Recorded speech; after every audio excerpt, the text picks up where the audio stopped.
প্রিয় অষ্টম শ্রেণীর শিক্ষার্থীরা, সুপড়াশোনা করি চ্যানেলের পক্ষ থেকে তোমাদেরকে অনেক অনেক অভিনন্দন। আমরা আজকে তোমাদের জুনিয়র বৃত্তি পরীক্ষা 2025 সালের জন্য প্রথম অধ্যায় অর্থাৎ প্যাটার্ন থেকে আমরা সৃজনশীল সলভ করছি। তো এটা আগে যখন জেএসসি পরীক্ষা ছিল, ঢাকা বোর্ড 19 সালে আসছিল।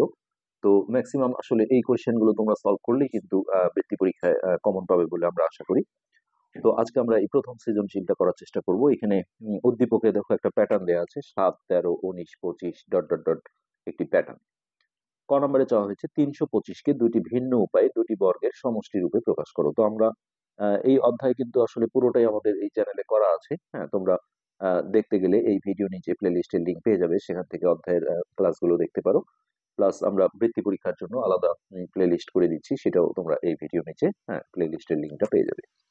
তো 325-কে দুটি ভিন্ন উপায়ে দুটি বর্গের সমষ্টি রূপে প্রকাশ করো। তো এই কোশ্চেনটা আমরা দেখো কিভাবে সলভ করব। তো ক নম্বরে কিন্তু এই ধরনের কোশ্চেন গুলো খুবই আসে। তো এই আমরা দেখো প্রথমে 325 লিখলাম, দুইটি ভিন্ন উপায়, অর্থাৎ এইখানে একটা উপায় আর এইখানে আরেকটা উপায় আমরা দেখাবো যে কিভাবে দুটা সংখ্যার স্কোয়ার আকারে অর্থাৎ বর্গের যোগফল আকারে এই সংখ্যাটাকে লেখা যায়। তো এটা দেখো একটা সিস্টেম আছে। এই সিস্টেমটা আমরা তোমাদের দেখাই যে প্রথমে তোমরা রাফে যেটা করবে সেটা হচ্ছে 1 থেকে শুরু করবে, যেমন 1 স্কোয়ার। তো 1 স্কোয়ার করলে কত হয়? 1, তাই না? তাহলে এই 1 স্কোয়ারে যদি 1 হয়, তারপরে তোমরা যেটা করবে যে এই 325 থেকে এই 1 বিয়োগ করে নেবে। 325 বিয়োগ 1, তাহলে কত হয়? 324। তারপর এটার হচ্ছে যে রুট ওভার চাপ দিতে হবে। দেখো রুট ওভার চাপ দিলে যদি দেখো যে মিলে গেছে, অর্থাৎ কোনো দশমিক ছাড়া পূর্ণ সংখ্যা আসছে, তার মানে আমার বুঝতে হবে যে রুট ওভারের উল্টা কি, মানে বর্গ। এখন আমি দেখো 18 স্কোয়ার, তার মানে হচ্ছে আমি যদি এইভাবে লিখি যে 18 স্কোয়ার যোগ 1 স্কোয়ার, তাহলে কিন্তু 325 হয়ে যাবে। তো দেখো এটা আসলে প্রথমেই মিলে গেল জন্য আসলে জিনিসটা বোঝা গেল না, পরবর্তীতে আমরা এই দ্বিতীয় আরেকটা উপায় যখন দেখাবো তখন তোমরা জিনিসটা ক্লিয়ার হবে। তো এখানে যে প্রসেসটা সেটা হচ্ছে এরকম, যে ফার্স্ট টাইম হচ্ছে যে 1 থেকে শুরু করতে হবে। হ্যাঁ, সেই 1-এর উপর একটা স্কোয়ার দিতে হবে। তো 1-এর স্কোয়ার আমরা জানি যে 1-ই হয়, তারপরে ওই সংখ্যাটা থেকে 1 বিয়োগ করতে হবে, করে যে 324 আসলো সেটার বর্গমূল করতে হবে। তো বর্গমূল করে যদি আমরা দেখি যে এরকম দশমিক যুক্ত সংখ্যা আসে, তাহলে আমরা বুঝবো যে 1 স্কোয়ার দিয়ে হবে না, তখন আমরা 2 স্কোয়ারে যাব। যেমন এখানে দেখো আরেকটা পদ্ধতিতে চাওয়া হয়েছে, তখন আমরা কি করব? 2 স্কোয়ার। হ্যাঁ, তো 2 স্কোয়ারে কত হচ্ছে? 4। তারপরে আমরা 325 থেকে 4 বিয়োগ করে নেব।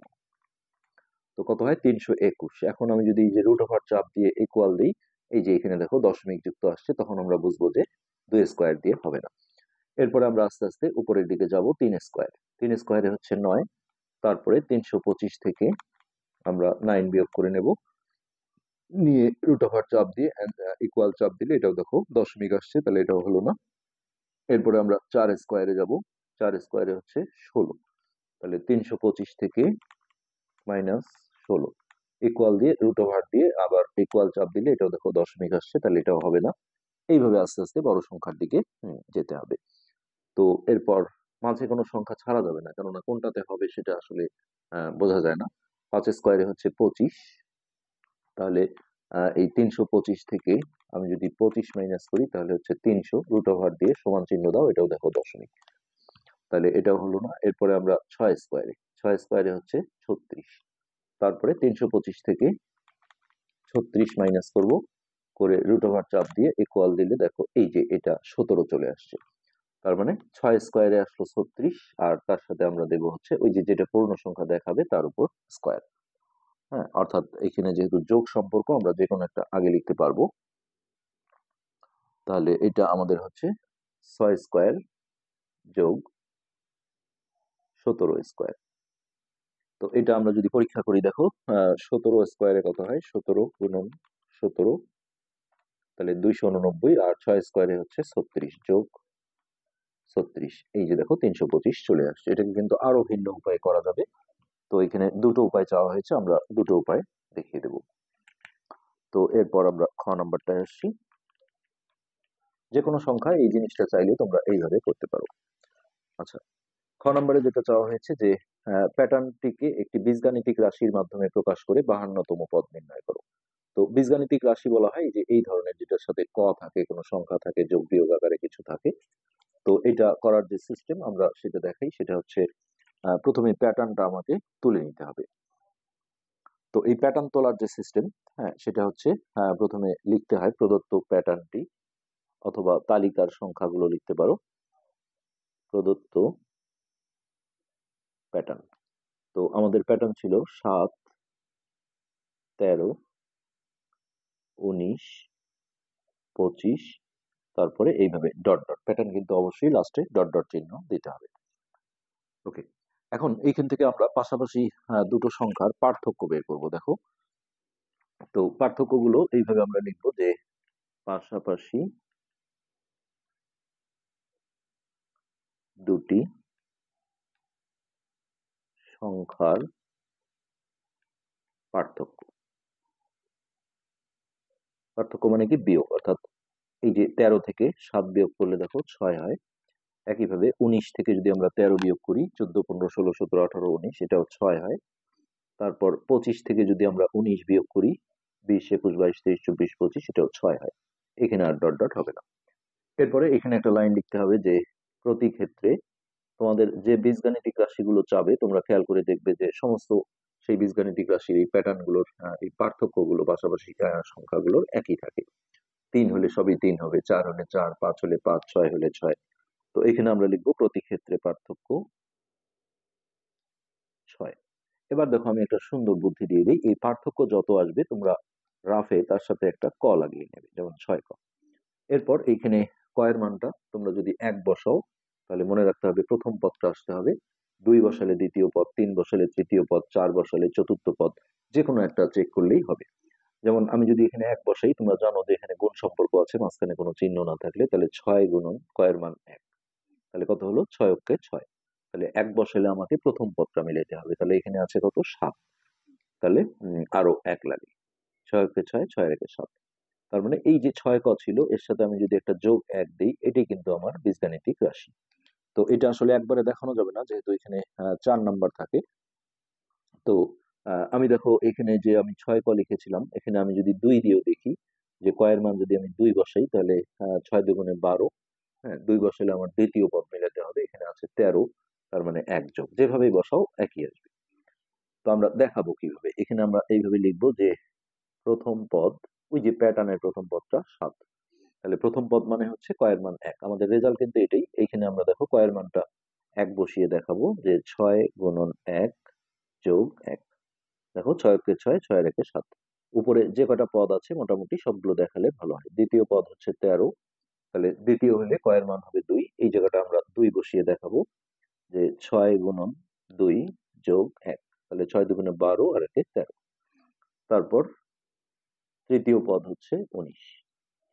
তৃতীয় হলে কয়ের মান হবে 3। তাহলে দেখো 6 গুণন 3, 3 6 18 যোগ 1। খুবই সহজ পদ্ধতি এটা।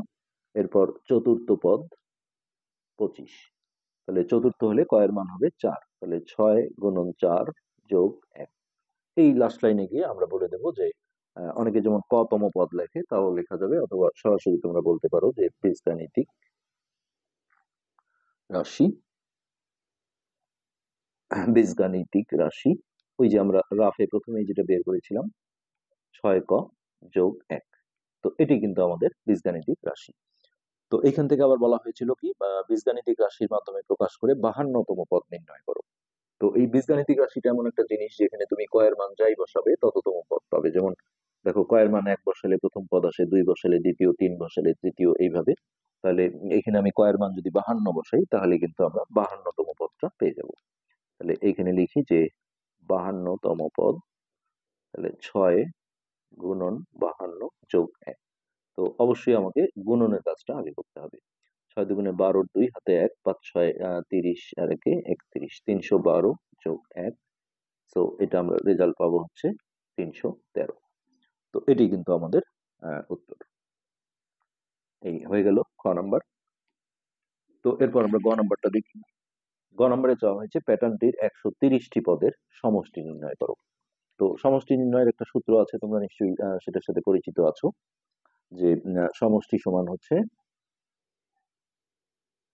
প্রথম পদ যোগ, আমি রাফলি লিখছি পরে দেখাবো, যোগ শেষ পদ, এর সাথে গুণন থাকবে হচ্ছে পদ সংখ্যা ভাগ 2। তো এটার জন্য দেখো আমাদের কি করতে হবে। তো আসলে এখানে আমাদের যে প্যাটার্নটা থাকে সেই প্যাটার্নটা, প্রদত্ত প্যাটার্নটা আমরা আবার তুলে নেব এখানে। প্রদত্ত প্যাটার্ন, এই প্যাটার্ন ছিল আমাদের 7, 13, 19, 25 ডট ডট ডট। তো এইখান থেকে আমরা দেখো প্রথম পদটা কিন্তু জানতে পারি যে 7, কিন্তু শেষ পদ অনেকে ভাবে যে এটা মনে হয় শেষ পদ, তা কিন্তু না, এটা কিন্তু এইভাবে যাচ্ছে। তো শেষ পদ হবে এখানে যে 130টা পদের যে সমষ্টি চেয়েছে, তাহলে প্রথম, দ্বিতীয়, তৃতীয়, চতুর্থ, পঞ্চম এইভাবে যেতে যেতে যেটা 130 নম্বর পদ, সেটা হবে শেষ পদ। তো এটা তো আসলে এইভাবে বের করা সম্ভব না। তো এটার জন্য আমাদের এই বীজগাণিতিক রাশিটা প্রয়োজন হবে, কেননা এখানে কয়ের জায়গায় আমি কয়ের মানটা যদি দেখো 130 বসাই, বসিয়ে যে ক্যালকুলেশন করি সেটাই হবে 130তম পদ। যেমন এখানে দেখো 52 বসিয়ে যদি 52তম পদ হয়, তাহলে অবশ্যই কয়ের জায়গায় 130 বসালে 130তম পদটা আমরা পেয়ে যাব। তাহলে আমাদের খ হতে বীজগাণিতিক রাশিটা আমরা নিয়ে আসবো। বীজগাণিতিক রাশি কত? 6ক যোগ 1। এই জায়গাটাতে আমরা দেখো হচ্ছে ক সমান 130 বসাবো, তাহলে এটাকে আমরা বলবো 130তম পদ। এই অঙ্কের ক্ষেত্রে এটাই কিন্তু হবে শেষ পদ। আমরা ব্র্যাকেটে শেষ পদটাও লিখে দিই। সবসময় এই যতটা পদের সমষ্টি চাই এটা কিন্তু হবে পদ সংখ্যা, আর ওই কয়ের মানটা এই সংখ্যাটা বসিয়ে ক্যালকুলেশন করে যে সংখ্যাটা আসবে সেটা হচ্ছে শেষ পদ। তাহলে এই যে কয়ের বদলে আমরা বসাবো 130, তাহলে 6 গুণন 130 যোগ 1। তাহলে যোগের আগে গুণটা করতে হবে, 6 শূন্য শূন্য, 3 6 18, 8 হতে 1, 6 কে 6 রেখে 7, তাহলে যোগ 1, তাহলে হচ্ছে 781। এই 781 হচ্ছে আমাদের শেষ পদ। আচ্ছা, এখন আমরা দেখো এই সমষ্টি সূত্রটা লিখবো। এটাকে বলে স্বাভাবিক স্বাভাবিক ক্রমিক সংখ্যার সমষ্টি। তো ক্রমিক মানে যদিও আসলে সিরিয়ালি, যেমন 3 4 5 6 7 8 এরকম, কিন্তু এই কোন একটা প্যাটার্নে থাকলে অর্থাৎ একই পার্থক্য নিয়ে যখন চলে, এই সংখ্যাগুলোকে আসলে আমরা ক্রমিক সংখ্যাই বলতে পারি।